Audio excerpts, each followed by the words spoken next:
Antiques Roadshow item gets the army involved. Everyone in the room didn't know what to expect before the man pulled it out. But as soon as he did, the appraiser's eyes grew wide. He knew it was something important. But an important would be the fate of the item once everyone found out about it. Cleaning duty was what Nathan Kryn and Larry Jenner found themselves doing after a long day. This wasn't irregular, actually. Everyone in the group, including the military, had to put in their effort to keep things tied. But the task this time was quite different. They were told that they had to clean out one of the buildings that hadn't been used in forever. It was going to become a place for storage. Everything would have to be taken out of the place first. Nathan started cleaning some boxes hidden under old cots, then he stumbled upon something very strange.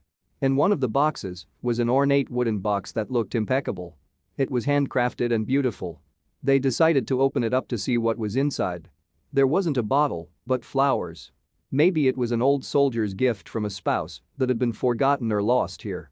The whole thing looked out of place. It looked rather strange for something a soldier would keep on the base. Larry was the first one to notice the strangest thing about the whole situation. The flowers were white and had accents of pink and purple. The stems were painted gold and the vase was also beautiful. The vase was painted to look like it contained water. It looked way too expensive to be an old knick-knack that someone just left behind. The soldiers needed to know what this was all about.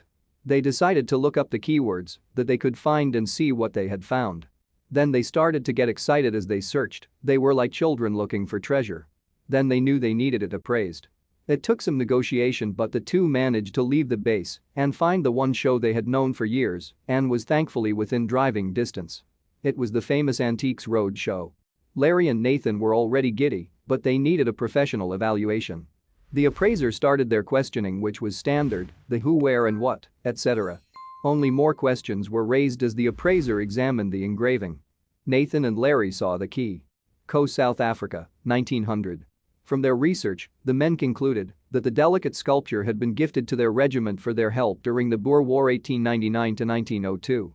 Long ago, some oblivious soldier had thought it a simple trinket and tucked it away.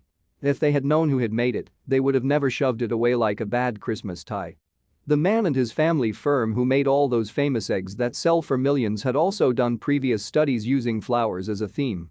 It was this practice with flora that had developed his skills to the renowned artist. But that's not all. Other floral examples had been found over the years. Enameled cornflowers and turquoise forget-me-nots sold for hundreds of thousands of pounds each. Nathan and Larry had an idea of the value, but they still braced for the final number. The evaluator looked closely in amazement and admiration. He said, "One of these recently went for £600,000, but it was far less detailed than the one you have here." The crowd gathered around, staring with gaping jaws and wide eyes. Nathan and Larry beamed with pride. But there was a coming problem they weren't prepared for. It shouldn't have surprised them. But the moment they were called into their superior's office, they knew something was wrong. Their commander did not look happy at all. "You honestly thought no one would find out?" he asked. Larry and Nathan explained that they wanted to make sure they knew what they had on their hands before they brought the find to light. After all, it was a gift specifically for their regiment, and they were worried it would just be whisked away and sold to fund the General Army. Or just stuck in a museum without proper credit. It was a tense discussion. The two of them were telling the truth, they just hoped the displeased commander would believe them. Just because it was given to your regiment doesn't mean your team gets to keep it. It's property of the military. "Please don't sell it, sir," Nathan begged. "It would make a beautiful showcase." It would. Their commander raised a hand, signaling for him to stop speaking. "We're keeping it. Don't worry. We're also going to go back to the show with our own update." The army was serious about knowing exactly what was on their hands and also a better evaluation.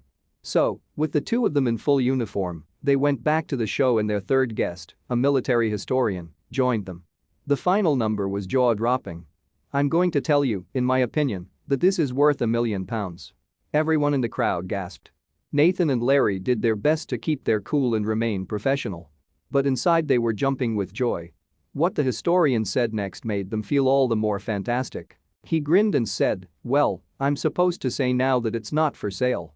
In the end, the two men got what they wanted: the flower on display, a note about their regiment and another notation that the two of them had made the discovery.